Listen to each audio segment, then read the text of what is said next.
नमस्कार बच्चों। आज हम भारतीय संविधान में संशोधन की जो पद्धति है उसके ऊपर विचार करेंगे। देखिए, हम सभी जानते हैं कि देश की बदली हुई परिस्थितियों और आवश्यकताओं के अनुसार यदि देश के संविधान में परिवर्तन नहीं हो पाता तो इसका परिणाम क्रांति के रूप में सामने आता है, जिससे देश के संविधान का संपूर्ण स्वरूप ही नष्ट हो जाता है। इस कारण लगभग प्रत्येक संविधान में संशोधन की व्यवस्था रहती है।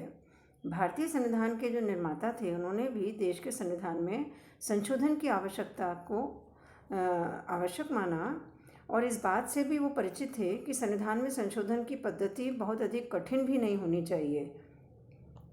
देखिए, भारत के द्वारा हम जानते हैं कि एक संघात्मक शासन व्यवस्था को अपनाया गया है और संयुक्त राज्य अमेरिका, ऑस्ट्रेलिया और स्विट्जरलैंड के संविधानों की तरह भारत के संविधान का कठोर होना आवश्यक है। संघात्मक शासन व्यवस्था जो है उसकी एक कैरेक्टरिस्टिक होती है कि संविधान कठोर होता है, लेकिन संविधान निर्माता अमेरिका जैसे अत्यधिक कठोर संविधान को अपनाने से उत्पन्न होने वाली कठिनाइयों से परिचित थे। अतः उनके द्वारा संविधान संशोधन के संबंध में मध्यवर्ती मार्ग को अपनाया गया। संविधान निर्माता एक ऐसे प्रलेख का निर्माण करना चाहते थे जो राष्ट्रीय जीवन के विकास के साथ विकसित हो सके, लेकिन साथ ही वे संविधान को इतना अधिक लचीला भी नहीं बनाना चाहते थे कि संविधान शासक दल के हाथ की कठपुतली बन जाए या खिलौना बन जाए। अतः संविधान निर्माताओं ने संविधान में संशोधन की एक ऐसी प्रक्रिया को अपनाया है जो न तो इंग्लैंड के संविधान की तरह अत्यधिक लचीली है और न ही संयुक्त राज्य अमेरिका के संविधान की तरह कठोर है।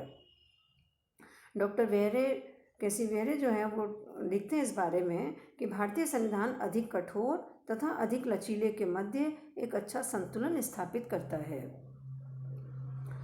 डॉक्टर अंबेडकर ने इस संशोधन प्रक्रिया को इन शब्दों में व्यक्त किया था: हम संविधान के अनुच्छेदों को 3 वर्गों में विभाजित करने का विचार रखते हैं। पहला वर्ग, इसमें वे अनुच्छेद होंगे जो संसद द्वारा साधारण बहुमत से संशोधित किए जा सकेंगे। उदाहरण के लिए वे उपबंध लीजिए जिनका संबंध राज्यों में विधान परिषदों की स्थापना व उन्मूलन से है। दूसरा वर्ग, उसमें वे अनुच्छेद होंगे जिनके संशोधन के लिए संसद में 2/3 बहुमत की आवश्यकता होगी। मौलिक अधिकार तथा राज्य के नीति निदेशक तत्व इसी वर्ग के उदाहरण हैं। और तीसरे वर्ग के अनुच्छेद में संशोधन के लिए संसद के 2/3 बहुमत के साथ भारतीय संघ के कम से कम आधे राज्यों के विधानमंडलों की भी स्वीकृति आवश्यक होगी। राज्यों तथा संघ के मध्य शक्ति विभाजन संबंधी उपबंध इसी श्रेणी में आते हैं। तो यानी आर्टिकल 368 जो है उसमें संशोधन प्रक्रिया का उल्लेख किया गया है और इसी आधार पर भारतीय संविधान में संशोधन की 3 प्रणालियां अपनाई गई हैं। देखिए, संशोधन की जो पहली प्रणाली है वो है साधारण विधि द्वारा संशोधन की प्रक्रिया।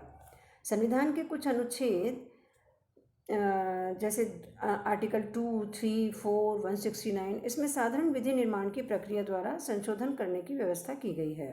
संसद के साधारण बहुमत द्वारा पारित होने पर तथा राष्ट्रपति की स्वीकृति मिल जाने पर किसी भी विधेयक द्वारा संविधान के अनुच्छेदों में परिवर्तन लाया जा सकता है। संसद स्वयं अपनी प्रेरणा से या राज्य विधानमंडलों या अन्य किसी अधिकारी के अनुरोध पर इस प्रकार का संशोधन ला सकती है। इसके अंतर्गत राष्ट्रपति की पूर्व अनुमति से संसद विधि के द्वारा नए राज्यों का निर्माण कर सकती है। वह राज्य के क्षेत्र में, सीमा में या उसके नाम में परिवर्तन भी कर सकती है। इसी प्रकार राज्य विधानमंडलों के अनुरोध पर संसद किसी भी राज्य की जो व्यवस्थापिका का जो द्वितीय सदन है उसके उन्मूलन या नए सिरे से सृष्टि भी कर सकती है। देखिए, दूसरी जो प्रक्रिया है, दूसरा जो तरीका है उसमें यह है कि संसद के विशिष्ट बहुमत द्वारा संशोधन की प्रक्रिया। दूसरा जो वर्ग है उसमें संविधान की वे व्यवस्थाएं आती हैं जिसमें संघीय संसद के विशिष्ट बहुमत द्वारा परिवर्तन किया जा सकता है।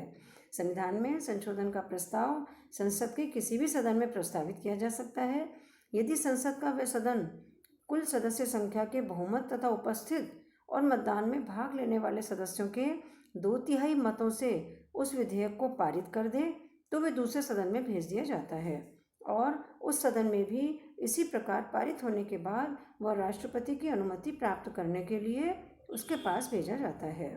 राष्ट्रपति की अनुमति मिलते ही यह संविधान संशोधन संविधान का अंग हो जाता है। यानी संशोधन प्रस्ताव संसद के दोनों सदनों द्वारा अलग अलग विशेष बहुमत से स्वीकृत किया जाना आवश्यक है।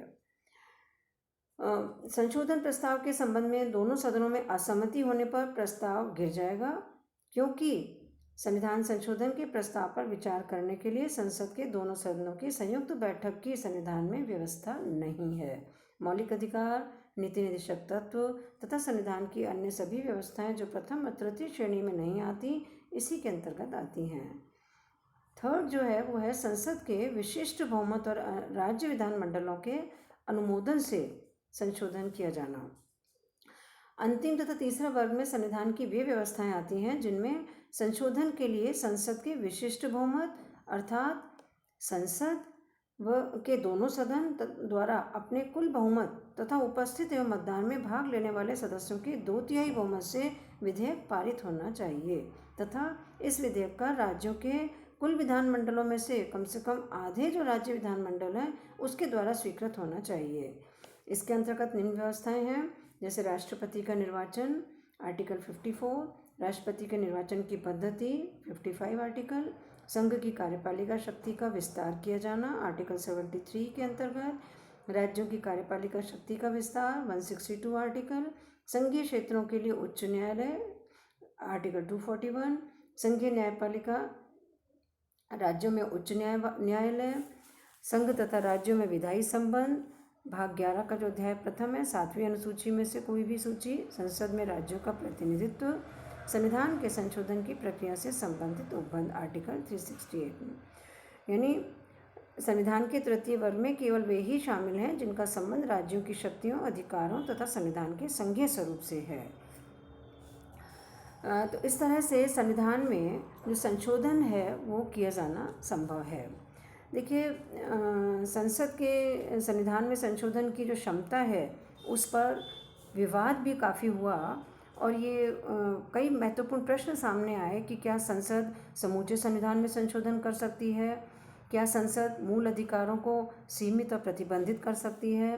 तो काफ़ी वाद विवाद के पश्चात 1973 में केशवानंदन भारती विवाद में जो सर्वोच्च न्यायालय ने निर्णय दिया उसको आगे दोहराया गया और उसको अंतिम रूप दिया गया। यानी संसद मूल अधिकार से ही संविधान के किसी भी व्यवस्था को सीमित, संशोधित, परिवर्तित कर सकती है, लेकिन संसद संविधान के मूल ढांचे को नष्ट नहीं कर सकती और न ही उसे बदल सकती है। यानी दूसरे शब्दों में संसद ऐसा कोई संवैधानिक संशोधन नहीं कर सकती जिससे संविधान के मूल ढांचे को आघात पहुँचे। Basic structure of the constitution, यानी इसका विशेष रूप से ध्यान रखा गया है। अब हम लेंगे संविधान में संशोधन की जो पद्धति है उसकी क्या कुछ कमियां हैं, कुछ आलोचनाएं की गई हैं।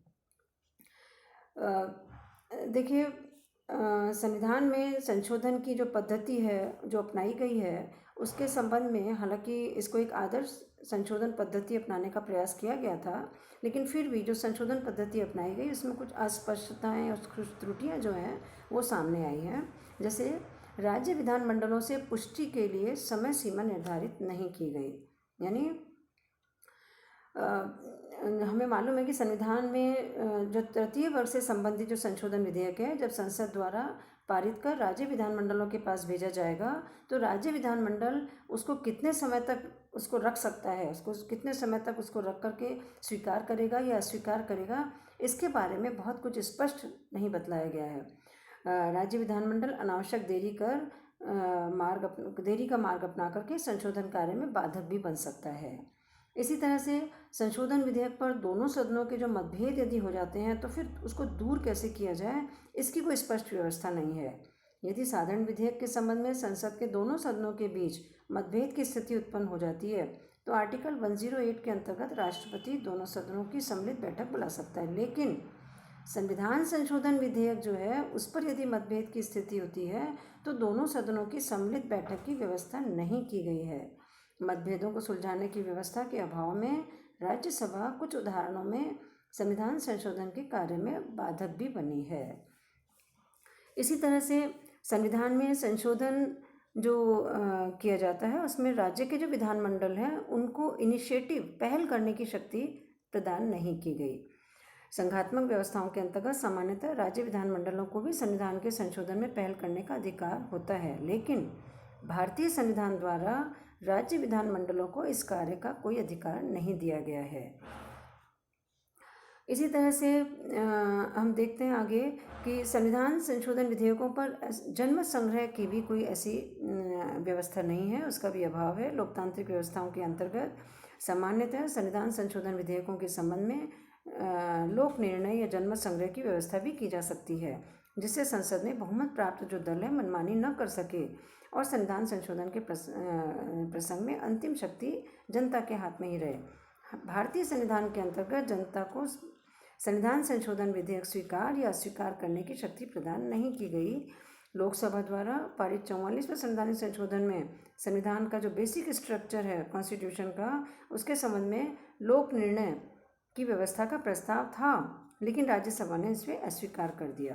तो यानी भारतीय संविधान की संशोधन प्रक्रिया में कुछ कमियों के बावजूद भी इस बात से इनकार नहीं किया जा सकता कि संशोधन प्रक्रिया जो है वो व्यवहारिक दृष्टि से काफ़ी अच्छी है और भारतीय संविधान वस्तुतः लचीलेपन और कठोरता का अपूर्व सम्मिश्रण है।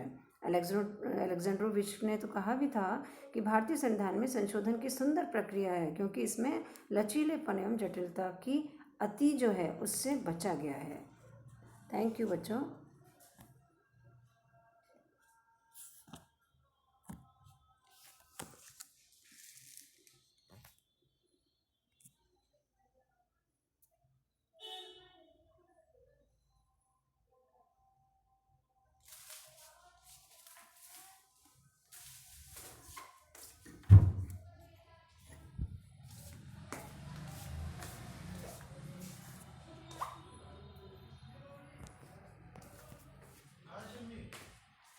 हो गया?